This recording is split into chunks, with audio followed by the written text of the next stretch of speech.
மகர ராசிக்காரர்களுக்கு உண்மையில் இது ஒரு சிறப்பான ஆண்டா என்று கேட்டால் நிச்சயமாக அற்புதமான ஆண்டு என்று உறுதியாக சொல்லிவிட முடியும். ஏனென்றால் ராசியின் அதிபதியான சனி முழுமையாகவே தனஸ்தானத்தில் இருந்து தைரியஸ்தானத்தை வலுப்படுத்தும் ஆண்டாக பார்க்கப்படுகிறது. இந்த வருடம் முழுவதுமே அவர் தைரியத்தை வலுப்படுத்துகிறார். மூன்றில் ராசியின் அதிபதியான சனி பகவான் முழுமையாக அமர்ந்து வலுப்படுத்தக்கூடிய ஆண்டாக பார்க்கப்படுகிறது. எனவே முன்னேற்றத்திற்கு தடையாக இருக்கக்கூடிய காரிய தடைகள் அனைத்தும் தவிடுபடியாகும். மிக சிறப்பான வளர்ச்சியும் முன்னேற்ற வாய்ப்பும் அமோகமாக கிடைப்பதற்கான சந்தர்ப்பம் உண்டு. தனித்து தொழில் செய்தாலும் கூட்டு தொழிலாக செய்தாலும் மிக பெரிய அளவிலான வளர்ச்சி உறுதியாகவே உங்களை தேடி வருகிறது. தொழில் வியாபாரம் உத்தியோக ரீதியான பணிகளில் அமோகமான நன்மையை அள்ளி கொடுக்கக்கூடிய வகையில் ராசியின் அதிபதியான சனி பகவான் மகர ராசிக்காரர்களுக்கு நம்பர் 1 யோகத்தை ஏற்படுத்துகிறார். தவறாமல் பயன்படுத்திக் கொள்ளுங்கள். மிக பெரிய அளவில்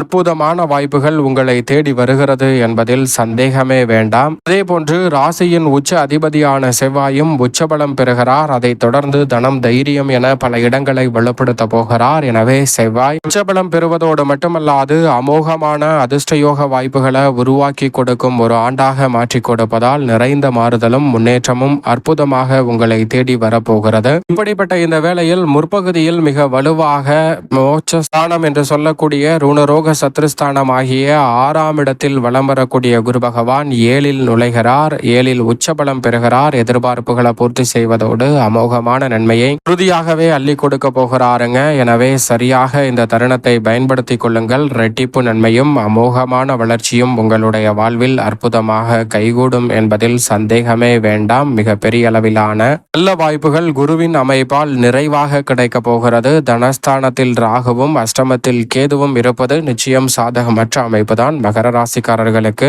ஒரு சாதகமற்ற சூழலை உருவாக்குகிறது என்றால் அது நிச்சயமாக நிழல் கிரகமான ராகு மற்றும் கேதுவின் அமைப்பு தான். ராகு மற்றும் கேதுவின் அமைப்பு இந்த வருடம் இறுதி வரைக்குமே சாதகமற்ற ஒரு சூழல்தான். அதை தொடர்ந்து நல்ல பலன்களை கொடுக்குமா என்றால் அதுவும் நல்ல பலன்களை பெரிய அளவில் கொடுக்க இயலாத ஒரு இடமாக தான் பார்க்கப்படுகிறது. எனவே நிழல் கிரகமான ராகு மற்றும் கேதுவின் அமைப்பு நிச்சயம் குரு மற்றும் சனிக்கு நேரெதிராக செயல்படுவதால் அதிக நன்மைகளை எதிர்பார்க்க இயலாத ஒரு சந்தர்ப்பமும் மகர ராசிக்காரர்களுக்கு இருக்கிறது என்பதுதான் யதார்த்தமான உண்மை. சுக்கிரன், புதன், சந்திரன், சூரியன் இந்த கிரகநிலைகள் 12 இடங்களிலும் மாறி வலம் வருவதால் நன்மை தீமை கலந்த ஒரு அமைப்பு உண்டு. மேலும் இந்த தருணத்தை சாதகமாக மாற்றிக்கொள்ள வேண்டும் என்றால் மகர ராசிக்காரர்கள் உறுதியாகவே வாரத்தில் வியாழக்கிழமை அல்லது குறைந்தது மாதத்தில் ஒரு வியாழக்கிழமையாவது விரதமிருந்து அருகாமையில் உள்ள இஷ்ட தெய்வ ஆலயம் சென்று தீபம் ஏற்றி வழிபாடு செய்வதோடு அன்றைய மதியம் 2 மணிக்குள் யாராவது ஒருவருடைய பசியை தீர்க்கக்கூடிய வகையில் அன்னதான உதவி செய்யுங்கள். மகத்தான மாற்றம் இந்த வருடம் முழுவதும் அற்புதமாக உங்களை தேடி வரும் மகர ராசிக்காரர்களுக்கு.